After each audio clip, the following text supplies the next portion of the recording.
The Cowdrey John Doe, identified as Jerry Mikkelson. The story of our John Doe begins on October 18, 1987, in Cowdrey, Jackson County, Colorado. It was here that a man was found 6 miles south of the Wyoming state line off of a Forest Service access road. This was around 15 to 18 miles north of the city of Waldron, Colorado. The man was around 20 to 30 and around 5'9" or 175 centimeters. He had brown hair and brown eyes, as well as a mustache and a goatee.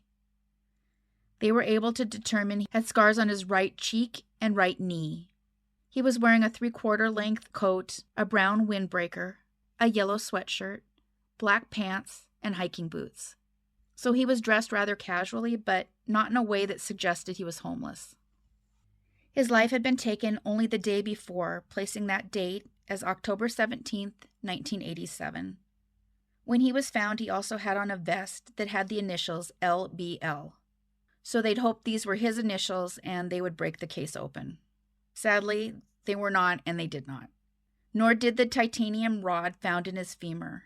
Someone had him and left him where he was. The detectives theorized his life was taken elsewhere, likely across the border in Wyoming.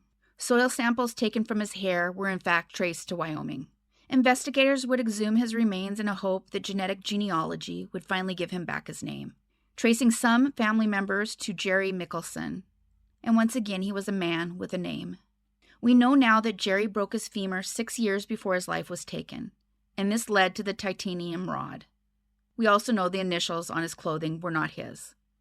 I can think of 4 or 5 cases off the top of my head that had the wrong names or initials on belt buckles, purses, jackets. Unfortunately, it just serves to send police in the wrong direction. Thankfully, Jerry Mikkelson once again has his name, and his family has the knowledge of where he went. He had taken off just a few days before his 20th birthday in 1983 from Sioux Falls, South Dakota. The missing person report indicated they believed he'd spent time in Pittsburgh, Pennsylvania, as well as Kansas, Wyoming, and possibly Colorado. They believe he went willingly to the location that he lost his life, but no one knows exactly what happened. So they need people to come forward. So there's a gap of 4 years between when his life was taken and when he left from Sioux Falls, South Dakota. Jerry went unidentified for 36 years, 12 years longer than he spent on this earth. He was found 644 miles, or 1,036 kilometers from home. Had he lived, he would be 60 years old today. The Apache Junction Jane Doe, identified as Melody Harrison. The Apache Jane Doe has been identified, which is one of those cases that many of us have seen for a long time and have been rooting for identification. This one starts out in Apache Junction, Arizona, on August 6, 1992. She was found in a deserted area just south of US 60. She'd been there likely 3 to 10 weeks, and mummification is described. She had on blue denim cut-off Levi's, a t-shirt that said Team Gear on it, and a yellow metal ring with what's described as a nugget design on her left finger, although it didn't appear to be a wedding ring. She also had a hairband in her pocket and a yellow metal token that said valid for 1 student fare, Phoenix Transit System on it. Her COD was undetermined. The DNA Doe Project was approached by law enforcement handling her case, and they agreed to take the case on in 2018. Her DNA showed she was 1/4 African American, 1/2 Latin American, and was further complicated by her biological father, who was determined to be an adopted man born to an American serviceman stationed in Germany. They did note, however, that her mother was of Hispanic descent with ties to Pinal County, which is Arizona, and ties to Sonora, Mexico.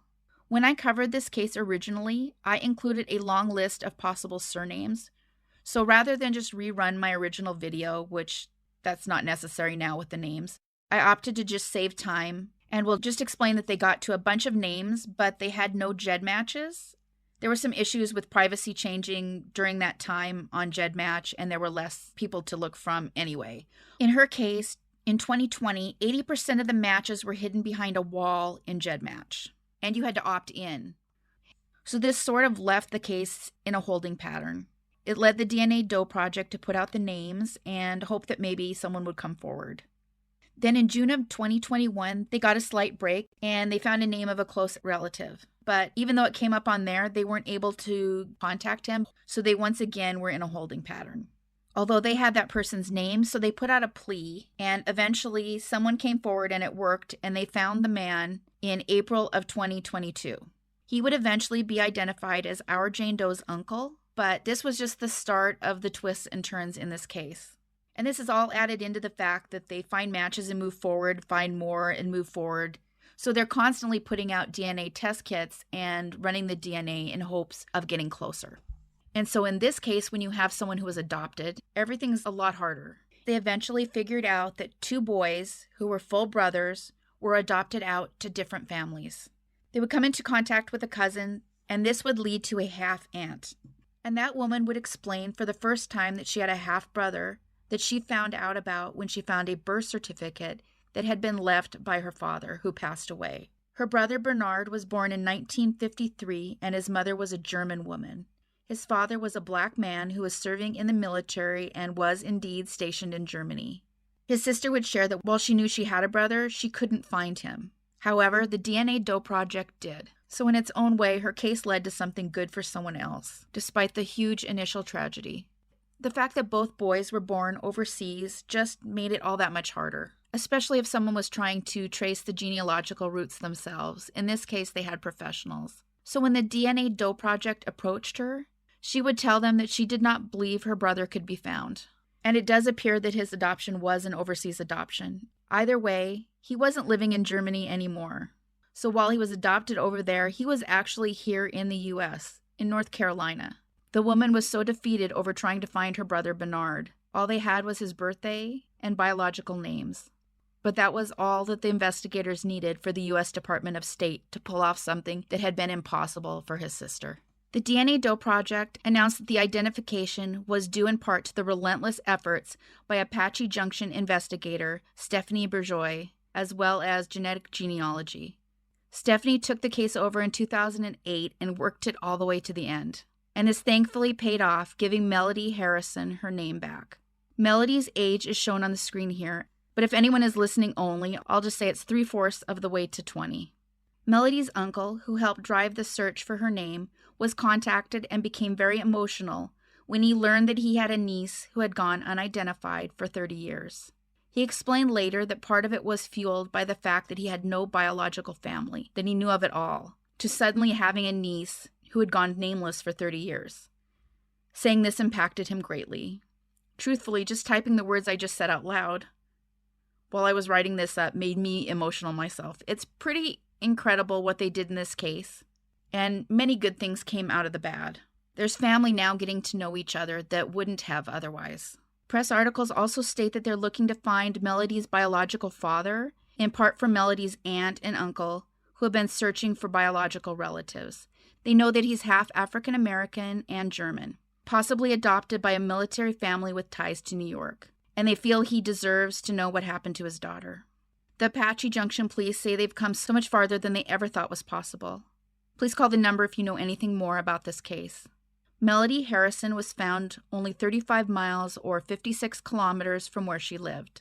She went unidentified for 31 years. Had she lived the life she deserved, she would be 46 years old today. Huge thanks for watching all the way to the end. If you are at all interested in helping crowdfund John and Jane Doe cases, I've provided links to the DNA Doe project and DNA Solves below. Both of those allow you to pick the cases you help fund. Thanks everyone for watching. Take care of yourselves and each other.